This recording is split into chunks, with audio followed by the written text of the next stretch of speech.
কাঁকরোল দিয়ে তো আমরা অনেক রকম রেসিপি বাড়িতে ট্রাই করেই থাকি, কিন্তু আজকে যে রেসিপিটা শেয়ার করব সেটা একদম অন্যরকম এবং খেতে দুর্দান্ত। তার জন্য দেখো নিয়েছি কাঁকরোল, নারকোল কোড়া, আর এখানে আছে সর্ষে পোস্ত, কাজু বাদাম, চারমগজ, কিছুটা চিংড়ি মাছ, হলুদ আর নুন। এই কটা ইনগ্রেডিয়েন্টস দিয়ে একটা দারুণ সাথে রেসিপি বানাবো, সেটা হচ্ছে পুর ভরা কাঁকরোল, যেটা গরম ভাতের সাথে এক পিস হলে কিন্তু মাছ মাংসের আর প্রয়োজন পড়বে না। তো চলো, হ্যালো বন্ধুরা, welcome to Mukta's world. Mukta's ওয়ার্ল্ডের আরেকটি নতুন ভিডিওতে আমার সকল বন্ধুদের স্বাগত জানাই। কেমন আছো সবাই? আশা করছি ভালো আছো, আমিও বেশ ভালো আছি। তো আজ এই পুরভরা কাঁকরোল বানানোর জন্য দেখেছো কাঁকরোলগুলোকে মাছ বরাবর এরকম হাফ করে কেটে নিয়েছি, আর কড়াইতে কিছুটা জল দিয়ে সামান্য নুন দিয়ে দিলাম, আর এই হাফ করে রাখা কাঁকরোলগুলোকে দিয়ে একদম সেদ্ধ করে নেব। একদম বলতে 85% সেদ্ধ করব, বাকিটা যখন ফ্রাই করব সেদ্ধ হবে। আর কাঁকরোলটা সেদ্ধ হতে হতেই এখানে আমি মশলাটাকে বানিয়ে নেব পুরের জন্য। তো এখানে দেখো সাদা সর্ষে আছে 4 চামচ, পোস্ত আছে 4 চামচ, চারমগজ আছে 4 চামচ, কাজু বাদাম আছে গোটা 10, আর নিয়ে নিলাম হাফ আছে নারকোলের, কিছুটা বাঁচিয়ে পুরো নারকোল কোড়াটাই দিয়ে দিলাম, আর দিয়ে দিলাম সামান্য হলুদ। আর এখানে দেব চিংড়ি মাছের মাথাগুলো। চিংড়ি মাছের মাথাগুলো আমি একদম, যেহেতু দেহর কিছুটা অংশ নিয়েছি আর মাথাগুলোর মধ্যে দেখো মাছ লেগে আছে, তাই মাথাগুলোকে আমি আর ফেলিনি। সেটা দিয়ে একটা একদম স্মুথ পেস্ট তৈরি করে নেব। মিহি করে এরকম একটা পেস্ট তৈরি করে নিতে হবে পুরের জন্য। আর এইদিকে আমার কাঁকরোলগুলো দেখো সেদ্ধ হয়ে গেছে, আর আমি মাঝখান থেকে বীজগুলোকে কিন্তু এরকমভাবে তুলে নিয়েছি। খুবই সহজ, এটা সেদ্ধ হয়ে গেলে করতে খুব সুবিধা হয়, কাঁচা অবস্থাতেও করতে পারো, কিন্তু আমি যেহেতু বীজগুলো ইউজ করব তাই কাঁকরোলটাকে সেদ্ধ করে নিয়ে বীজগুলোকে চামচের সাহায্যে এরকম তুলে নিচ্ছি। আর কাঁকরোলটা দেখো কি সুন্দর একটা বাটির মতো হয়ে গেছে। আর তোমরা চাইলে এই বীজটাকে স্কিপ করতে পারো, কিন্তু বীজটা খেতে বেশ ভালো লাগে, তাই আমি পুরের মধ্যে বীজটাকে ইউজ করব। এখানে কড়াই গরম করে 3 চামচ পরিমাণ মতো আমি তেল দিয়ে দিয়েছি, আর এবার আমি এর মধ্যে দিয়ে দেব ছাড়ানো চিংড়ি মাছগুলো। যে চিংড়ি মাছের মাথাগুলো আমি মশলার সাথে বেটে নিয়েছি, আর এখানে মাছগুলোও দেব পুরের মধ্যে, খেতে দারুণ লাগবে। আর এখানে দেখো কিছুটা পরিমাণে নারকোলের কোড়া আর কাঁকরোলের বীজগুলো দিয়ে ভালো করে ভেজে নেব। আর ভাজার সময় সামান্য একটু নুন আর সামান্য একটু হলুদ দেব, যাতে বীজ মাছের মধ্যে খুব সুন্দরভাবে নুনটা ঢুকে যায়। তো দেখো হলুদ দিয়ে দিচ্ছি, হলুদ দিয়ে একটু ভাজা ভাজা করে মিনিট 2-3 ভাজাভাজি করলেই যথেষ্ট। এবার নাড়াচাড়া করে নেব। নারকোলটা একটু ভাজা হয়ে আসলে বেশ ভালো লাগবে। এখানে নারকোল কোড়াটা দিয়েছি কারণ মুখে পড়লে পুরের সাথে দারুণ লাগবে। দেখো এখানে মাছ আর সব বীজগুলো ভাজা হয়ে গেছে। এবার আমি বেটে রাখা মশলাটা এর মধ্যে দিয়ে দিলাম। সামান্য একটু চিনি ইউজ করেছি আমি, কারণ এই পুরগুলো একটু মিষ্টি মিষ্টি হলেই বেশ ভালো লাগে, যেহেতু সর্ষে পোস্ত আছে। আর এই পুরটাকে পুরো একদম ঝুরঝুরে করে, যতক্ষণ না হচ্ছে জলটা নিয়ে কিন্তু আমি একদম ঝুরঝুরে করে নেব। এটা একটু মিনিট 5 থেকে 10 সময় লাগবে পুরটা বানাতে। আর এদিকে একটা বাটিতে আমি নিয়ে নিয়েছি দেখো 1 চামচ নুন, 1 চামচ চিনি, 1 চামচের কম একটু হলুদ আর কালো জিরে। আর এখানে দিয়ে দেব 1 কাপ পরিমাণ বেসন, দিয়ে দেব যে কাপ পরিমাণে বেসন নিচ্ছি তার হাফ কাপ পরিমাণ সুজি, আর 1 কাপ পরিমাপে চালের গুঁড়ো। মানে বেসন আর চালের গুঁড়োর ব্যালেন্সটা সেম থাকবে, আর সুজিটা তার হাফ থাকবে। এবার সবকটা ইনগ্রিডিয়েন্টস ভালো করে মিশিয়ে নেব। মিশিয়ে অল্প অল্প জল দিয়ে একটা ঘন ব্যাটার তৈরি করব। এখানে সুজি দিয়েছি কারণ ওপরের কোটিংটা একটু ক্রিস্পি হলে খেতে দারুণ লাগবে। আর গরম ভাতের সাথে আগেই বললাম 1 পিস হলেই যথেষ্ট, মাছ মাংস কোনো তরকারির দরকার পড়বে না। এরকম একটা চিংড়ি মাছের পুর ভরা কাঁকরোলের বড়া হলে তোমরা কিন্তু অবশ্যই বাড়িতে একবার খেয়ে দেখো। আর যারা যারা খেয়েছো আমাকে কিন্তু কমেন্ট বক্সে জানিও।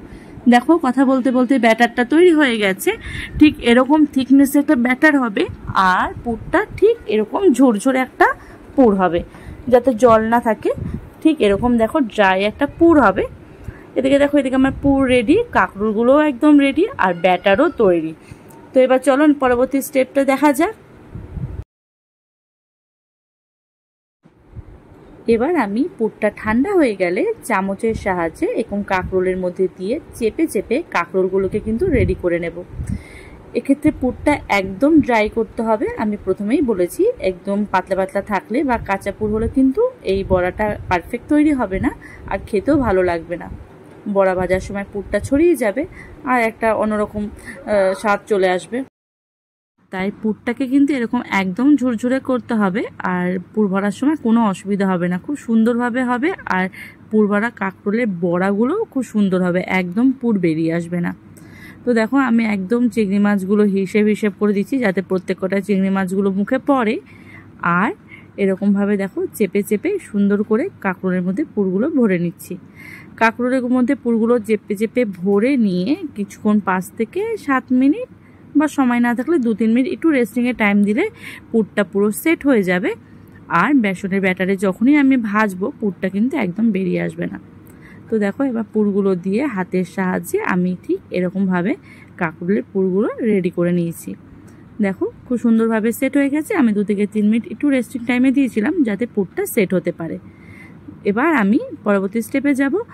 এখানে একটা কড়াইতে আমি কিছুটা তেল গরম করতে বসিয়ে দিয়েছি। একদম মিডিয়াম ফ্লেমে এই পুর ভরা কাঁকরোলগুলোকে আমি ভাজবো। হাই ফ্লেমে দিলে পুড়ে যাবে, আর মিডিয়াম ফ্লেমে দিলে খুব সুন্দর ক্রাঞ্চি এবং ব্রাউন কালার আসবে। এটা আমরা সবাই জানি, তাও একবার রিমাইন্ড করিয়ে দিলাম। এবার দেখো এবার আমি একটা একটা করে এরকমভাবে কাঁকরোলগুলোকে নেব আর হাতের সাহায্যে এইভাবে ব্যাটারগুলো ওপর থেকে দিয়ে সুন্দরভাবে গরম তেলের মধ্যে ছেড়ে দেব। খুব ইজি, একদম পুরগুলো বেরিয়ে আসবে না। আর যখন দেব মাথায় রাখতে হবে যে দিকটা পুর আছে সেই দিকটা কিন্তু উল্টো করে তেলের দিকে ছাড়তে হবে, মানে উপর করে কিন্তু ছাড়লে হবে না। কেন উপর থেকে যখন পুরের ওপর বেসনটা থাকবে না, নিচে তেলে পড়লে সঙ্গে সঙ্গে সেটা বাইন্ড হয়ে যাবে আর পুরগুলো ছেড়ে আসবে না। এটা ভাজার সময় কিন্তু মাথায় রাখতে হবে যে যেদিকটা পুর সেদিকটা আগে বেসনের ব্যাটার দিয়ে তেলে একদম সুন্দর করে ভেজে নিতে হবে। তো দেখো এরকমভাবে খুব সুন্দরভাবে খুন্তির সাহায্যে একটুখানি পেছন দিয়ে নাড়া দিলেই কিন্তু বড়াগুলো ছেড়ে আসবে। দেখো আর পুর কিন্তু একদম বেরিয়ে আসেনি। এবার আমি একে একে সমস্ত বড়াগুলো দিয়ে ভেজে তুলে নেব। আর কড়কড়া করে একটুখানি মিডিয়াম ফ্লেমে ভাজলেই কিন্তু বড়াগুলো রেডি হয়ে যাবে। তো দেখো আমি পরপর বড়াগুলো এইরকমভাবে ছেড়ে দিচ্ছি। আর মিডিয়াম ফ্লেমে যতক্ষণ না সুন্দর ক্রাঞ্চি ভাব আসছে আর গোল্ডেন কালার হচ্ছে ততক্ষণ কিন্তু বড়াগুলোকে এপিট ওপিট করে ভালো করে ভেজে নেব। তো দেখো বড়াগুলো প্রায় হয়ে এসছে, আর দেখেছো পুরগুলো কিন্তু একদম বেরিয়ে আসেনি। তো বন্ধুরা বিশ্বাস করো এই পুর ভরা কাঁকরোল খেতে কিন্তু দারুণ লাগে গরম ভাতের সাথে। আর সর্ষে পোস্তের পুরের বড়া তো আমরা বিভিন্ন রকমভাবে ট্রাই করেই থাকি, কিন্তু কাঁকরোলের এই পুর ভরা বড়াগুলো তোমরা ট্রাই করো। তো দেখো বন্ধুরা আমি বড়াগুলো একদম ভেজে প্লেটে সার্ভ করে নিয়েছি। আর দেখতে যতটা লোভনীয় হয়েছে বড়াগুলো খেতেও কিন্তু দারুণ হয়েছে। গরম ভাতের সাথে 1 পিস এরকম বড়া আর একটা কাঁচা লঙ্কা, ব্যাস রোববারের দুপুর কিন্তু জমজমাট একদম। তো দেখো বড়াগুলো এতটাই সুন্দর হয়েছে, বাইন্ডিংটাও বেশ সুন্দর। যেরকম মেজারমেন্টে দেখিয়েছি তোমরা জাস্ট সেভাবে একটু ফলো করো, তাহলে কিন্তু এরকম পারফেক্ট পুর ভরা কাঁকরোল তৈরি হয়ে যাবে। তো আজকে এই রেসিপিটা তোমাদের কেমন লাগলো আমাকে কিন্তু অবশ্যই জানিও। আর আমার এই পুর ভরা কাঁকরোলগুলো কেমন হয়েছে, পারফেক্ট হয়েছে কিনা সেটাও কিন্তু তোমরা কমেন্ট বক্সে জানিও। আবারও পরবর্তী কোনো কুকিং ভিডিও নিয়ে চলে আসবো খুব তাড়াতাড়ি। ততক্ষণ আমার বন্ধুরা সবাই ভালো থেকো, সুস্থ থেকো, সাবধানে থেকো। আর যারা আমার চ্যানেলটাকে সাবস্ক্রাইব করোনি প্লিজ চ্যানেলটাকে সাবস্ক্রাইব করে পাশে থাকা নোটিফিকেশন বেলটি প্রেস করে দিও। আজ আসি, টাটা।